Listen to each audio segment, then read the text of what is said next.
Okay, coming off the first meet, do you feel like your team got the most out of the opening meet that it could? Yeah, we feel really good about Wichita State JK Co Classic and what we were able to accomplish out there.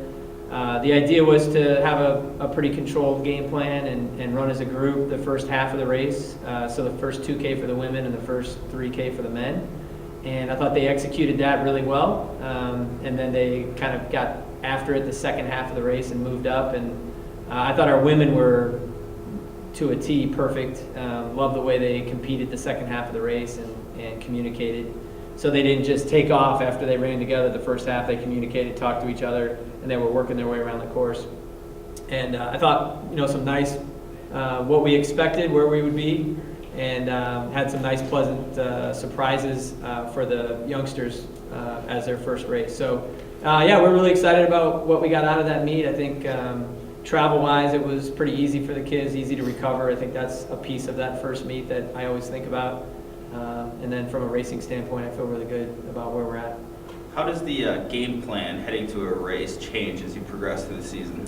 So it's really important for us to think about the long-term aspect of the season. And we know that we want to be at our best in October and November. So these early season meets, we work really hard at just staying very controlled early, running as a pack, and trying to get that communication going between the kids during the race where they are going to need that later on. So when we get to the championship time of year, to have groups of 2 and 3 racing alongside each other and helping each other move around the course and moving up throughout the race is really, really important.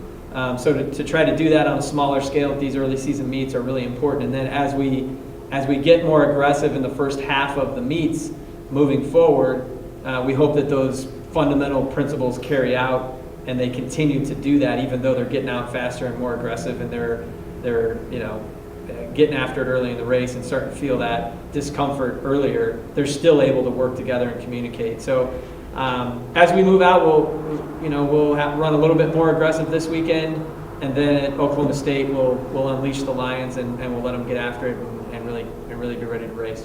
What are you telling your team as they prepare for a race?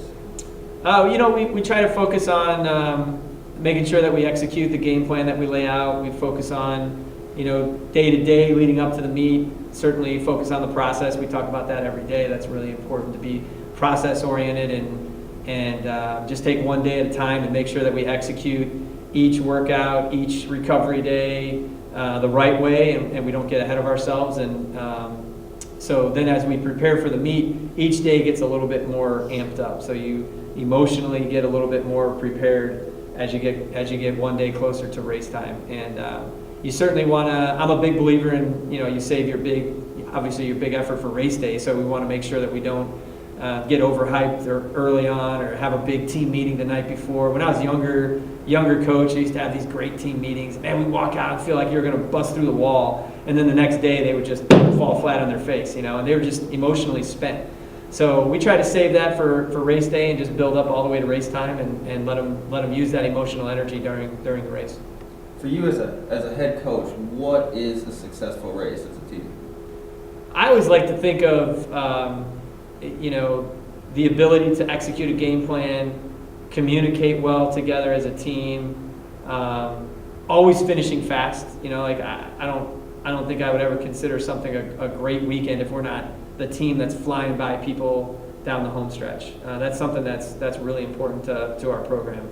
But obviously you got to do the work before that to make it matter. If you're blowing by the last 10 people in the race, it doesn't matter how much you kick, right? You got to be kicking past the right people in the race. So the successful race for us is having a good game plan going in and having the buy-in from the team to understand what we're trying to accomplish, and then for them to go out there and execute the game plan flawlessly, staying emotionally controlled early in the race. And just like race week that we just talked about, as you get a little bit more emotionally hyped as you get closer to the race, same thing throughout the race. So, the beginning part of the race, you're emotionally controlled, you're putting yourself in good position, you're saving the big effort for the second half of the race.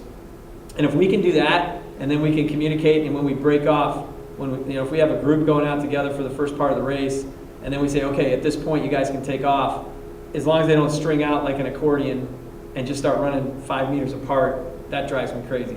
If they can start going off in 2s and 3s and communicating and working hard together, that's what it's all about. That's when you have a team effort, and then you close the deal by finishing fast over the last 300 or 400 meters, and you're flying by people down the home stretch, and people are going, man, did you see those Tigers, those Mizzou teams? They were flying down the home stretch, passing people like crazy.